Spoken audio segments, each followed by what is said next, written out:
Come gather round the campfire and hear our ghostly tales of chilling terrors, darkest woes, and anything that goes bump in the night. So cuddle up with your best friend or dare it alone. The darkness is closing in and spirits are calling your name. This is Fireside Phantoms.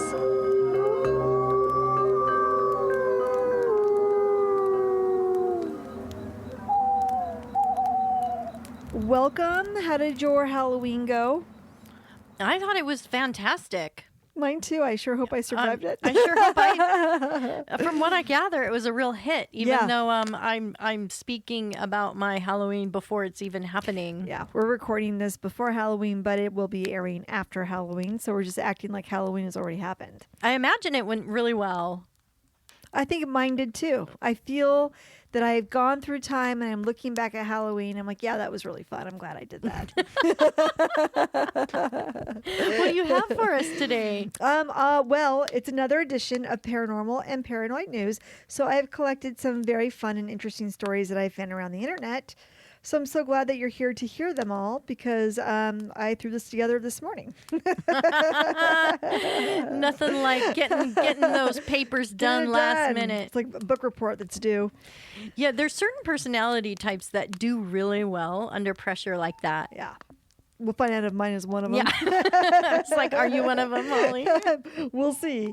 My first story is something that was posted on our favorite social media site, which is TikTok. Yeah. The video was posted by a user named Shani Fantig, SHANNYFANTG. Sure. Okay. Fantig. So I think the video is supposed to be of Shani Fantig's two dogs, but I'm not clear about that. The user posted this video of her two dogs, and they are in her living room, and they're each in their own separate crates in the middle of the living room.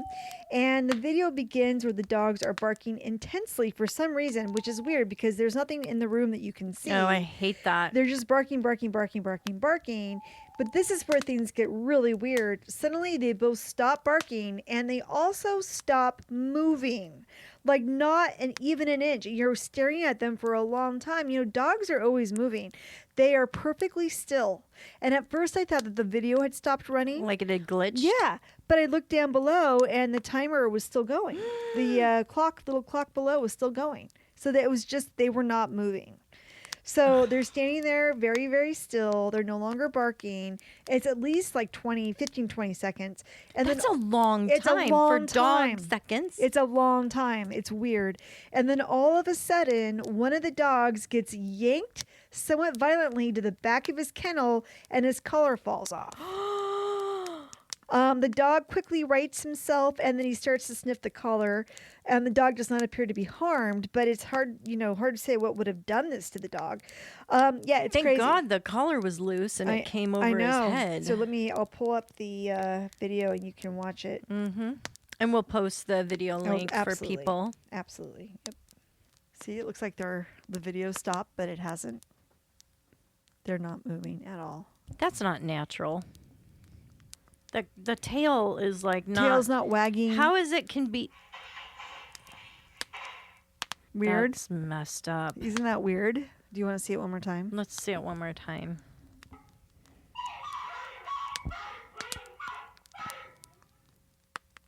That's one of the weirdest parts right there. It's just they just shut up and they don't move. Frozen, dogs aren't like that. Something would be moving. Mm-hmm. Yeah, some part of their body would be moving. What are people's comments on this? I don't know. I haven't actually looked at the comments, but here's what the person writing the article, the woman that posted the video says. Mm-hmm. She says that this happened about a year after moving into the house. Nothing happened for almost 2 years, and now things are happening again. So she thinks there's something haunted in her house.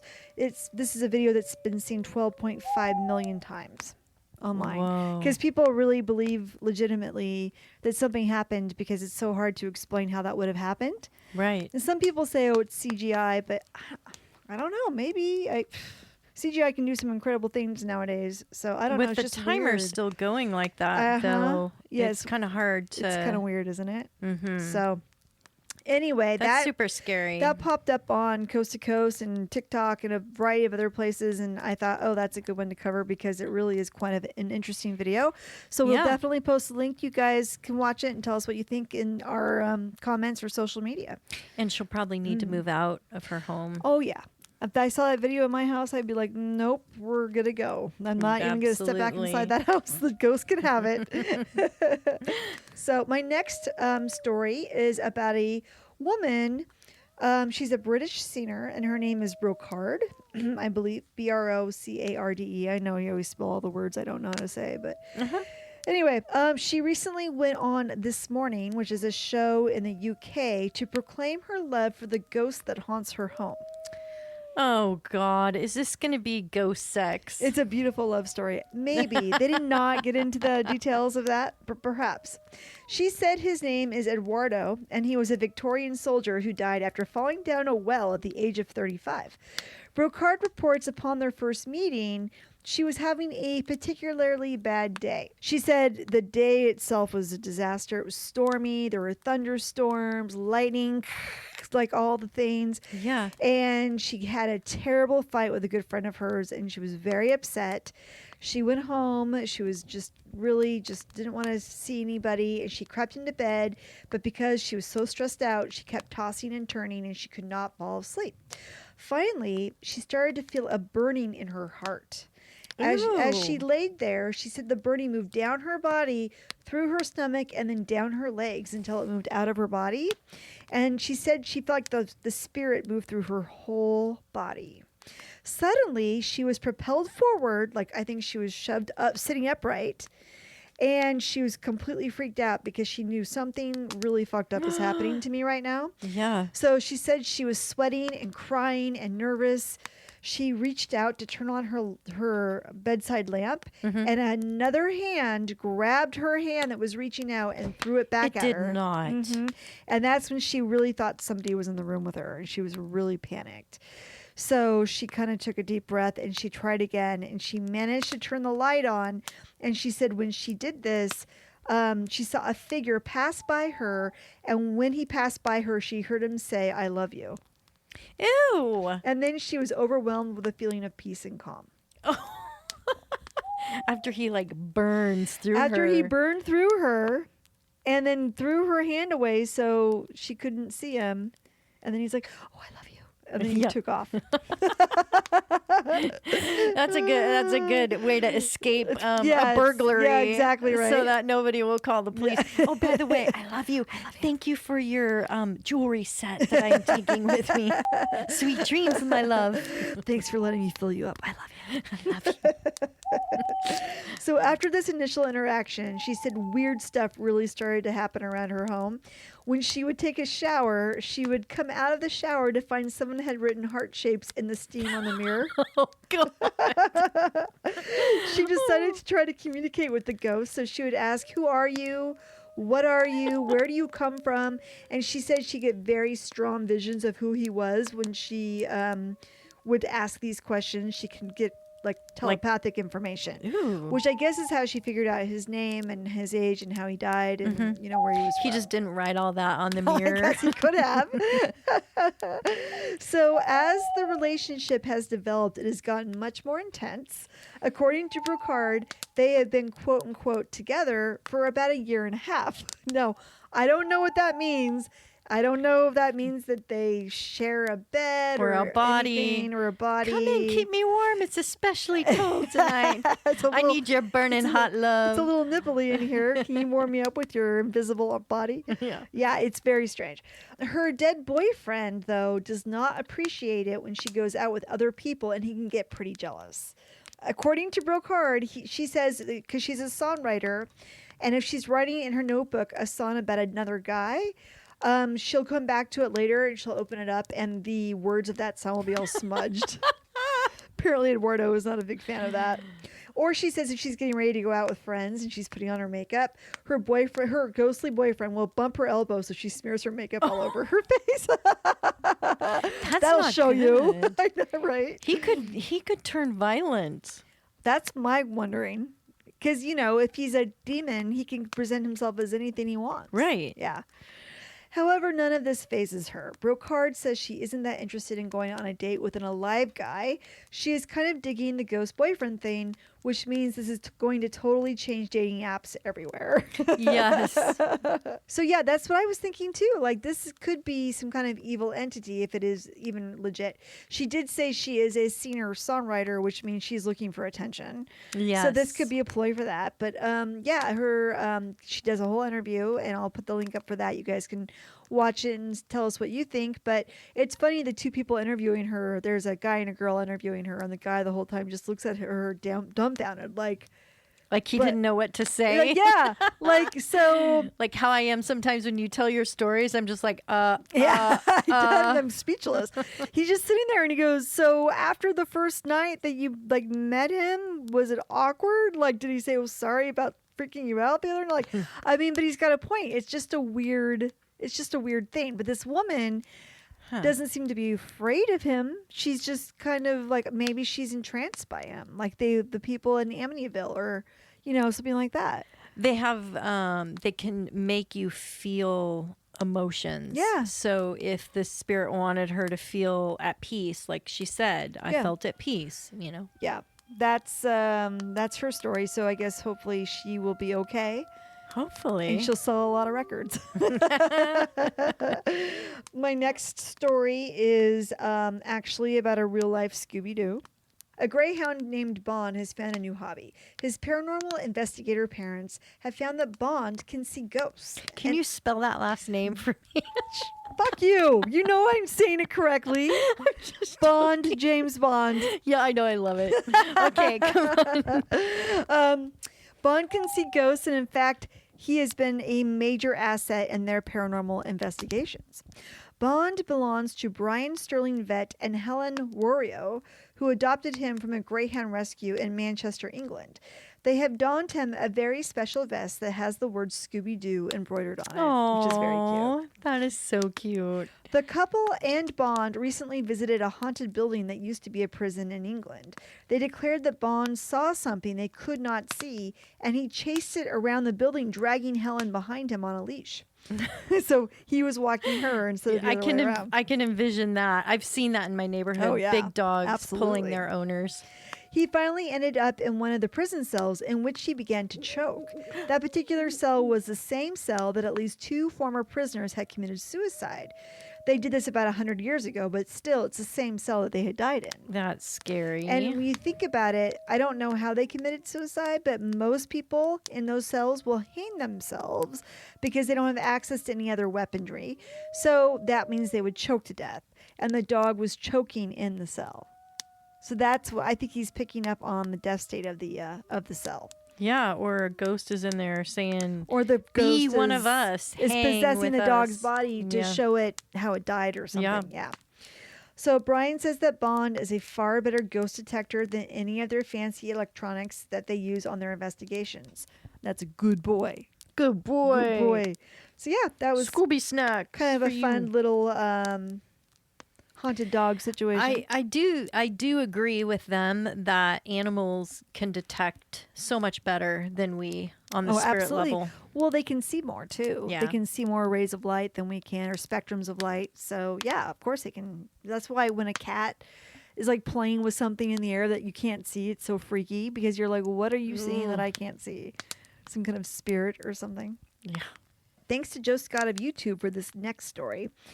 In the 1880s, there was a body of a 16-year-old girl that was discovered floating in the River Seine in Paris. So the cops come along. They're like, oh, God, there's another body. Let's go get her. And they pull her out. And they're like, what do we do with her? I don't know. Let's take her to the morgue. Okay.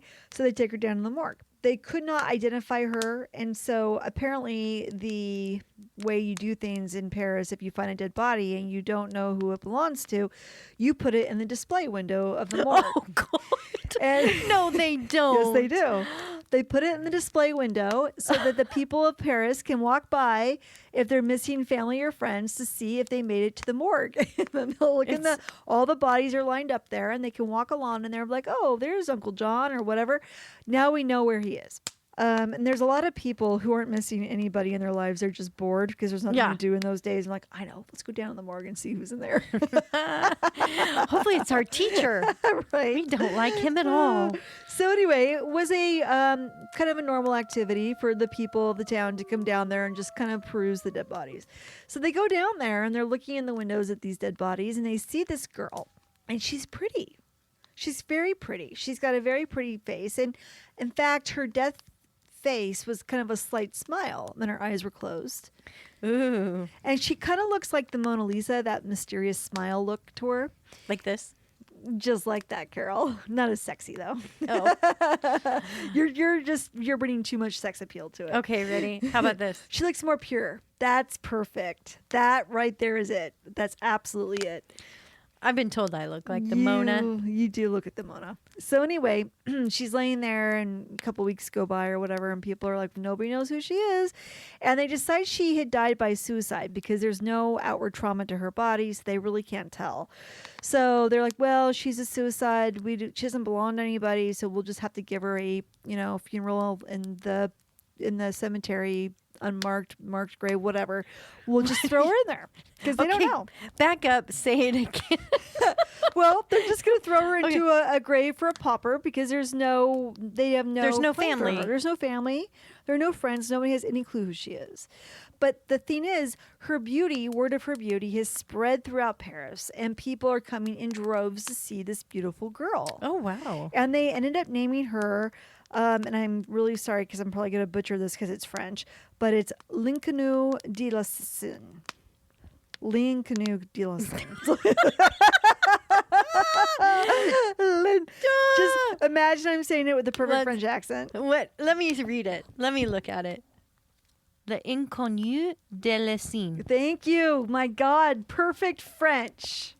Perfect French. Good job. Oui. Oui, oui. Okay. So, little L'inconnu.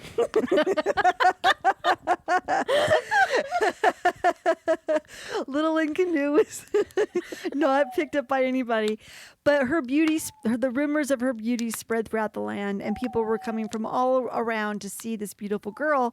But obviously, she can't lay out there forever because she's going to be really stinky and starting to decompose. So one of the morticians decided to make a death mask of her face because it was so pretty. So he did. He created some kind of, I don't remember what it was made out of, but he made some kind of mask of her face before they buried her. And once he had this mask created, he decided to make copies of it. So as he made copies of it, so morbid. It's pretty fucked up, right?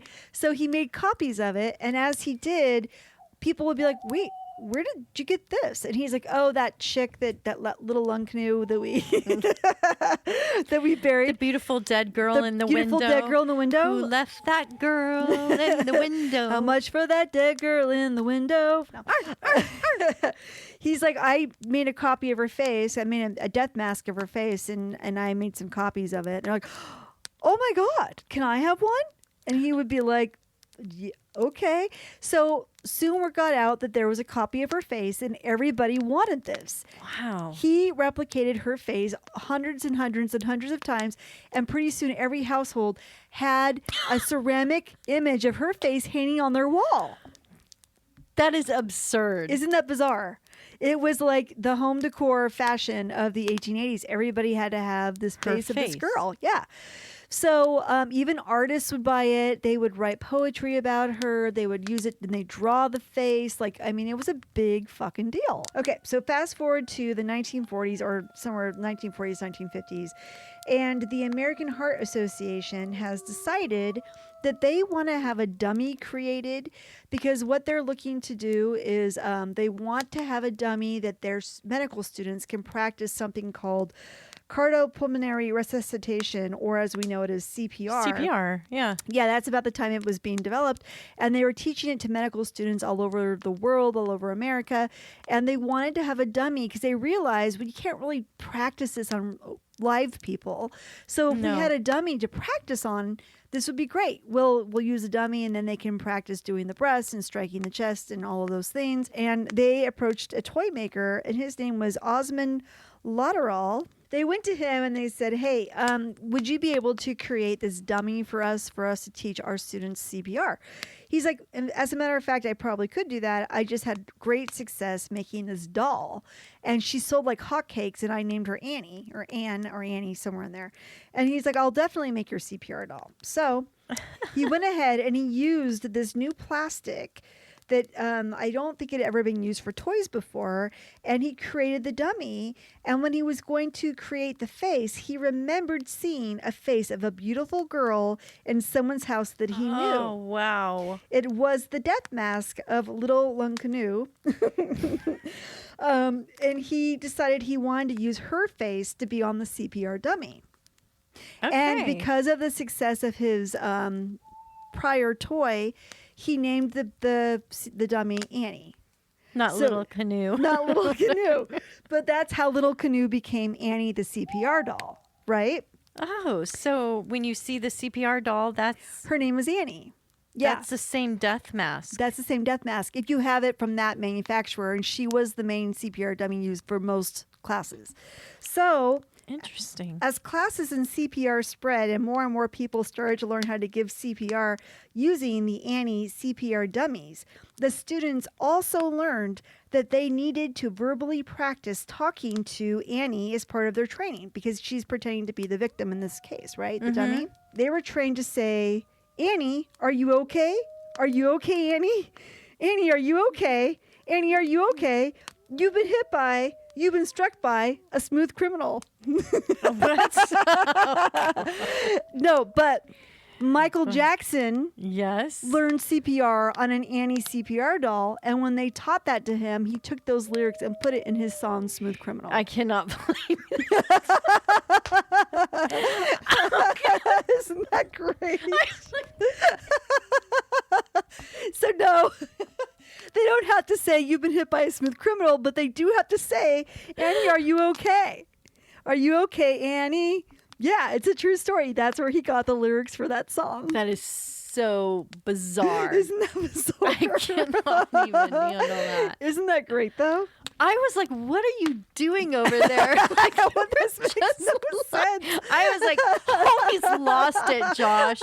Holly has completely gone it's all true. bonkers. The internet told me it was true, therefore it is. So, Little Lunkanu, I say it wrong every time, aka Annie, is still the face of the CPR doll today and is considered to be the most kissed face in the history of faces. Latterall's company estimates 300 million people have learned CPR by making out with an Annie CPR doll, or the death face of an unknown 16-year-old girl from Paris, France. That creeps me the F out. That is the most effed up story I have ever heard. Isn't it fun, though? It's a great story. It's great. So our last story is, and I'm probably going to mess up the pronunciation of this too, but this is one I could not find online to figure out how to pronounce it correctly. So we're going to go with the Ogua River Monster of West Virginia. And it's Ogua, Ogua. Well, a few years back, Carol, in the summer of 2019, a few friends, a guy named Nate Morano and Jake Byers, were out late one night catfishing off the West Fork River in West Virginia. Just to clarify, they were catfishing with poles, not computers. The friends didn't have much light, as only the moonlight and their headlamps illuminated the darkness. As they fished, Nate noticed something moving through the water. According to an interview he gave to CBS affiliate 13 News, Nate said, quote, "It was a pretty clear night, so we had a good light from the moon. At first, when I looked over, you could see that something was intruding the flow of the water. So you could see the water as if it was going around a rock. And what I saw looked like it was in a circle. It was big. So I just thought it was, possibly a ball. I didn't A really ball. I didn't really give much thought to it, but then it kept swimming. I looked back and I could see what looked like a snake-like movement somewhere behind the ball.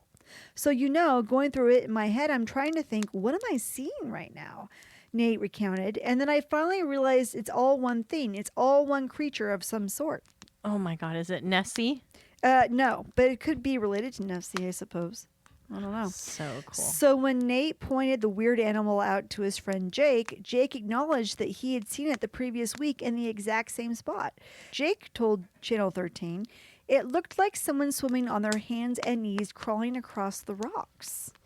Weird. So Jake, when he was out there prior, the week before, he had another friend with him, and they thought that somebody had fallen into the water and they were trying to get across the river. So they decided to go over and try to help get him out. And they were like putting their fishing poles, trying to get it out of the water. And he said, we're sitting there yelling at this black shadow crawling up the rocks. And we realized it wasn't even looking at us. It wasn't even acknowledging us. So Jake noticed. So it had no ears. Yeah, maybe. Jake noticed the creature had a snake-like tail as well. Jake and his friend tried to pull it up with their poles, but the creature was swimming upstream on the surface of the water very quickly. Neither Nate nor Jake knew what to make of this thing, but of course they told their friends and family what they saw. Eventually, Nate happened upon the stories of the Ogua River Monster that inhabits the area. Nate said, quote, for so long there was no way to clearly identify it because we didn't know what it was. We just knew it was big and it was alive. And then that's when we read the story about the fabled Ogua, and it made complete sense. Legend has it that the Ogua is a cross between an alligator and a snapping turtle that also has a long snake-like tail and is very, very large, weighing in at 500 pounds. Whoa, that's heavy. They believe it is a leftover creature from prehistoric times. It is said to have the ability to survive in both the water and on land, and can even come onto land to attack its prey. It is said to be able to crush an entire deer in one fell swoop. Ooh, so those boys were lucky. They didn't get eaten. Yeah. The first people to see the Ogua was a family in Holt, West Virginia in 1745, when they said their son was attacked by one, pulled under the water, and disappeared. Since this sighting, there have been several sightings of the Ogua around West Virginia and in places like the West Fork River, which is a principal tributary of the Monongahela River, which is another major hotspot for sightings. Whatever it is, it's made a believer out of Nate Morano. He said, quote, I know what an alligator snapping turtle looks like. I've caught them before, and they get massive. They do get massive, and I wouldn't be surprised if it is just a massive variation.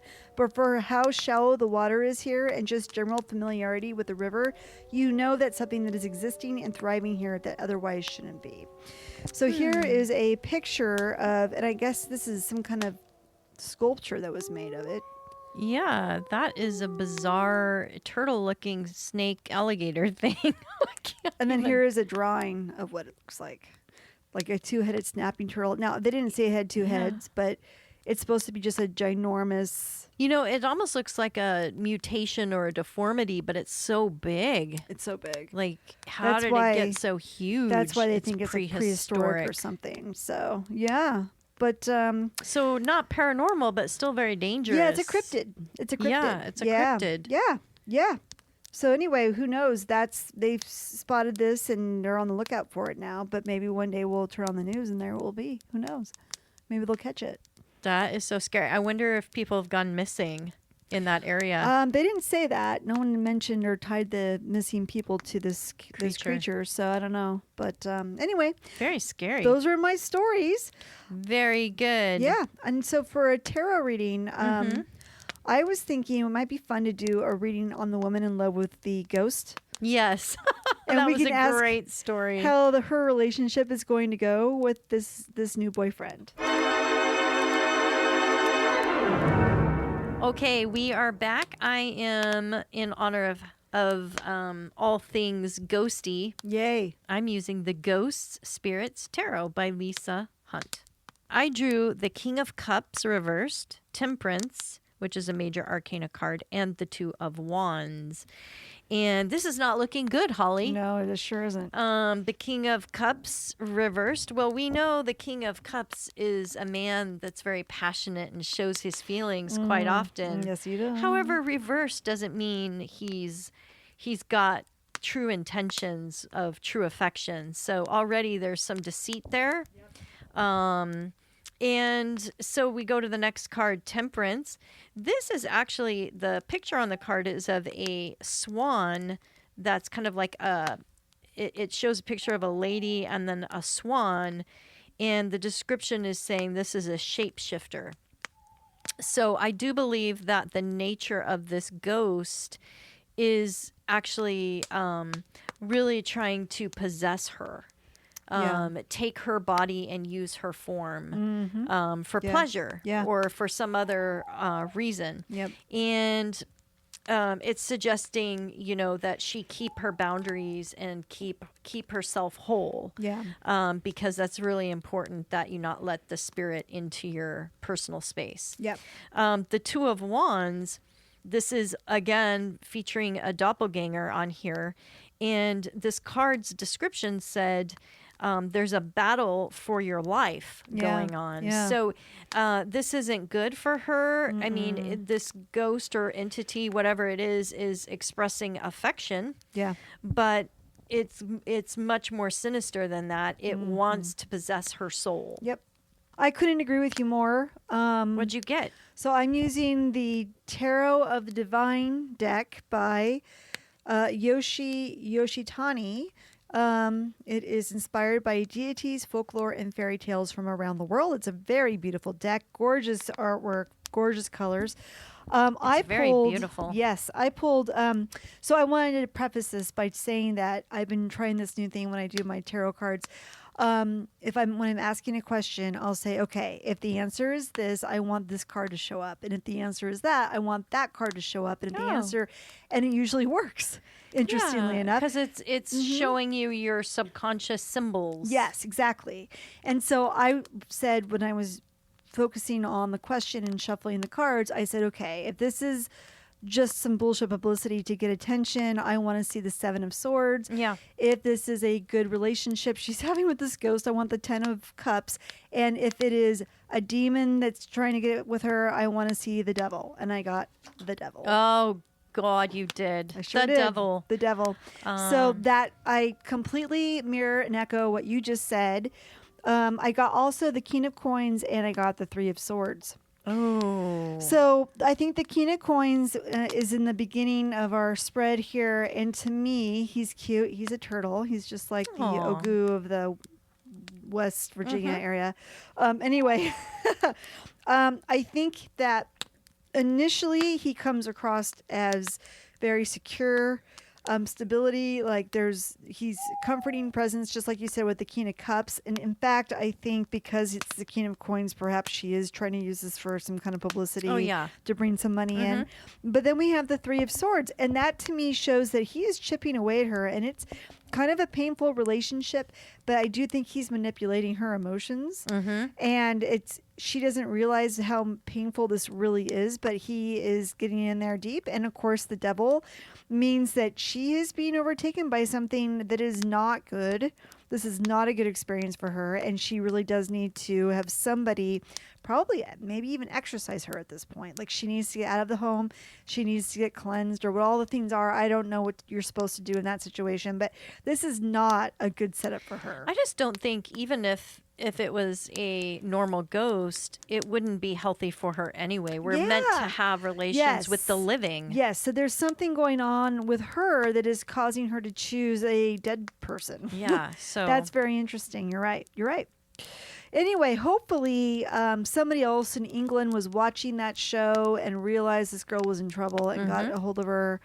I don't know if she listens to our podcast. I'd be surprised. Yeah, I don't know.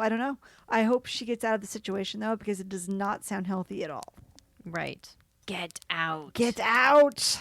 Do it now. Wake not the dead. Wake not the dead. Do not invite the dead into your bed. Exactly. We all know what happens when you drink too much human blood. That's right. Anyway, that does it for us, you guys. And we will let you go and see you next week. See you next week.